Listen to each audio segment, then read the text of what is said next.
Hey, this is Ashley. And Cindy. This is Life for Dummies. Because we're real dumb. Welcome. Welcome to that.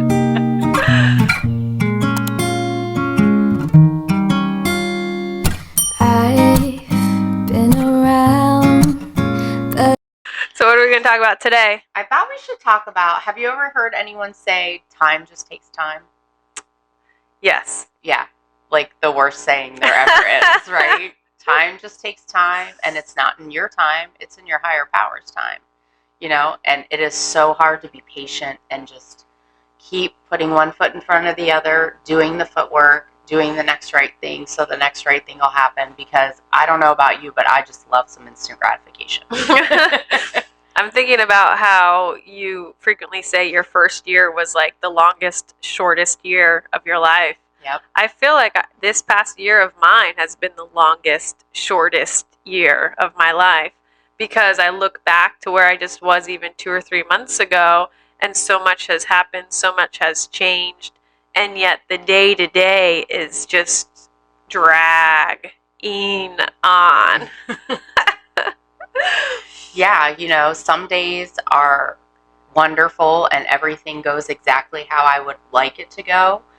And those days are great and they seem to go by really quick, and it's like, wow, that was a great day. And then some days nothing seems to go my way, right? Nothing happens the way I would like it to happen. The outcome isn't the thing I think that should happen. And those days seem to drag on forever. And I'm like, is it time to crawl in bed yet? Like, I've just had enough and I would like to go to sleep. I know sometimes I get to the end of my day and I'm just done and I get in bed. Mm-hmm. I message you, I'm done. Yep, she does. She's like, I am getting into bed, and I'm like looking at the clock. It's like 5:30, and I'm like, good for you. Good, do it. But you know, time does. It just takes time. And I was taught very early on when I came to this way of life that if I got everything I wanted right when I wanted it, I would not be able to handle it. And I would return back to my old ways of coping with things, which was using.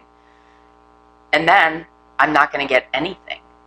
Yeah, and like it does have something to do with growth, right? Because one of the things that we suggest in this new way of life is in-depth internal work, and like working on ourselves, answering questions about ourselves and our past lives and how we act and behave, and looking at it honestly, accepting it, and then surrendering it to a higher power who can, one, restore us to sanity, and two, get rid of those old character defects and behaviors so we can live a better, freer way of life. And that in-depth work is work, and it takes time. And until we get to the other side of a lot of it, we're not ready to handle the good that is coming into our lives. That's absolutely, we are not able to handle it. We are not equipped because we don't have the tools, right? And like you said, when excuse me, when I'm doing this work, and it is work, you know, I am learning about myself. I am learning to arrest certain behaviors that are not serving me anymore, and they will not serve me in this new way of life. So like, it takes a lot of sometimes it's a struggle. And sometimes it's really hard to arrest those behaviors because it's comfortable and it's familiar and it's easy, right? But here's the thing. If I keep doing what I always did, I'm going to get what I always got. So I have to start doing something different. And when I start doing something different, that's when the real change occurs. That's when the thinking in my mind changes. And when I can think differently, then I can behave differently. When I behave differently, then I can think differently. You know, it all comes full circle at some point, and it's just amazing. Right. We can change our perspective, which ultimately can change our entire lives. And a lot of the times the reason why it takes time is because the person I can lie to easiest and the most is myself. And I find that, oh my gosh, I have been in total denial about so many aspects of my behavior, unwilling to look at it, and to such a degree that I don't even see it. And therefore, that's why it takes what it takes. Time takes time. Because until I get to that place where I've matured a little bit and, I have some spiritual principles under my belt now, I'm able to be honest with myself in those places that I don't really want to get honest about. Yeah, no one, I mean, we've talked about it here, but like to admit that I am my own problem, that is hard. And it's scary because if I'm the problem, like, how do I get into the solution, right? So, like we talk about, we have to align ourselves with like-minded people that have been there and done it, and they can show us the way. They can lead us into this new way of life and teach us how to work on ourselves. They can teach us about spiritual principles. They can teach us about these character defects that we're acting out on. Because I don't know about you, but I did not know that these were character defects when I was doing it. I was like, this is just how I live my life. What is a character defect? Like, what are you even talking about?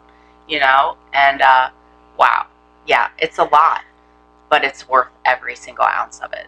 And, I do see that if we're not moving forward and doing the deal every day, we're moving backward. And for me, the disease wants me to be isolated. It wants me to be alone, isolated in my own thoughts all day long, causing anxiety or depression, stress, and just negative thinking about myself, because ultimately it wants me dead. It wants me to self-harm or to go back out and go back to that way of life that was killing me. And so if I am not every single day doing the deal that we talk about here and reaching out and allowing a higher power into my life and all of the other little things, then I'm moving backwards and I'm moving towards what used to be. Yeah. And, I don't know about you, but I have worked really hard to get here. And I was taught a very long time ago, it is easier to stay here than have to try to come back.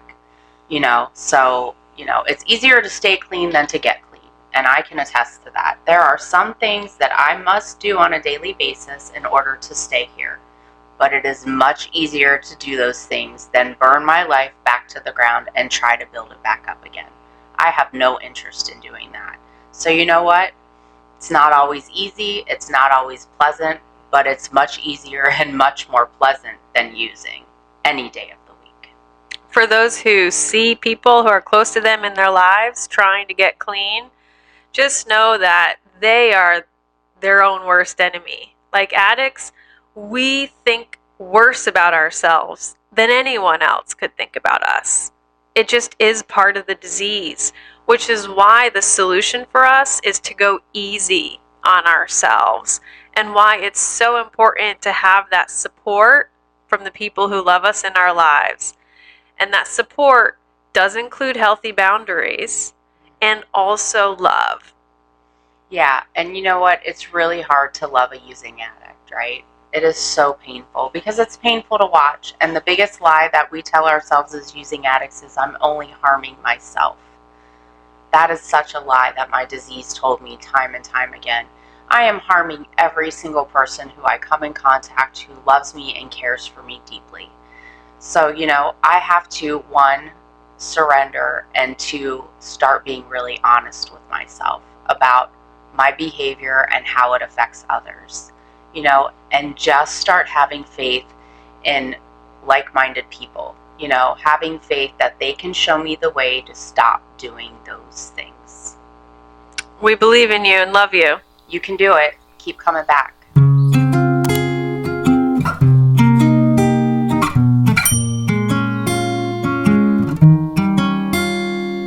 I've been around, but I can't get you out of my head.